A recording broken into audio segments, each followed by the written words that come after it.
Salut tout le monde, c'est la fin, on se retrouve pour une nouvelle vidéo Lego Review. Aujourd'hui de mon premier paper bag, non pas d'un magazine, mais bel et bien plutôt le descendant du polybag, donc de chez Lego, qui a eu sa première vague en 2025, avec donc juste ici le polybag de la gamme Lego Creator 3690 contenant 65 pièces et donc portant le nom du poussin peignant un œuf de Pâques. Donc petit polybag qui était donc offert en store pour la modique somme de 40 € d'achat au mois d'avril. Également à savoir qu'il était également disponible en cadeau, toujours à Smith Toys, pour cette fois-ci 20 €. Donc c'est déjà un peu plus facile, on va dire. En plus, chez Smith Toys, il y a des sets qui sont vraiment pas chers à 20 €. Donc c'était plutôt intéressant et plutôt facile, on va dire, d'obtenir ce petit polybag. On va tout de suite en faire la review parce que pourquoi pas, après tout. Donc on a trois constructions, on va dire. Tout d'abord, juste ici, on a le poussin qui est dans cette tenue, donc dans cette tenue, n'importe quoi, dans cette couleur du cool yellow, couleur qui était apparue, je ne sais il y a combien de temps pour le coup, là je saurais pas dire. En tout cas, une couleur, on va dire plutôt flashy, plutôt pastel, avec plein de nouvelles pièces pour le coup qui sont plutôt cool, notamment les pièces comme ceci là de tile biseauté, pas mal de plates, des angles également, également cette petite pièce si j'arrive à la sortir de la construction.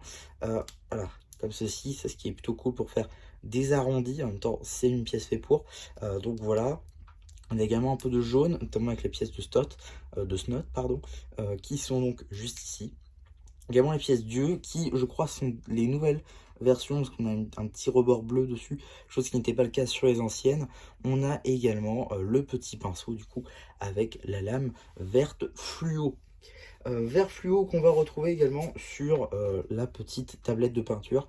Voilà, avec deux touches de vert fluo ainsi que juste ici du coup du rose. Alors ce que je ne comprends pas, c'est pourquoi est-ce qu'ils n'ont pas mis de l'aqua, ouais c'est ça, de l'aqua, au lieu du deuxième vert, puisqu'on voit bien que sur l'œuf, qu'on va voir d'ailleurs tout de suite, eh bien il y a du bleu, il y a de l'aqua. D'ailleurs juste ici donc dans ce bleu avec des tuiles biseautées deux par deux.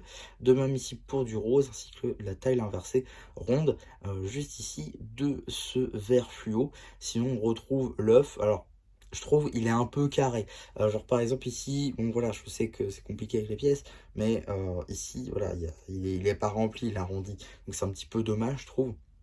On reconnaît ce que c'est, hein, bien sûr, mais je trouve qu'il y a quand même, ça manque de détails, on va dire.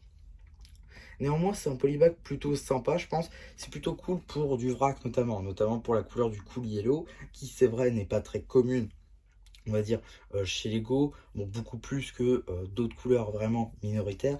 Mais pour le coup, là, ça permet d'en avoir pas mal. Et si vous aviez un mock qui utilisait beaucoup de cette couleur-là, je pense que vous pouvez utiliser de vrac de ce polybag-là, d'autant plus qu'il était assez facile à obtenir. Donc je pense que sur le marché secondaire, il va y en avoir pas mal, vraiment beaucoup, beaucoup, beaucoup. Donc si vous arrivez à les trouver aux alentours des 4-5 € peut-être, ça peut être sympa du coup d'en prendre quelques-uns pour du vrac, pour vous faire un petit peu de stock de pièces concernant le cool yellow. En tout cas voilà pour ma review sur ce petit polybag, j'espère en tout cas que ça vous aura plu. Surtout n'hésitez pas à me le dire en commentaire, n'hésitez pas aussi à liker la vidéo, à vous abonner. Et voilà, bah du coup ça te marche un peu, qui vous dit bye bye.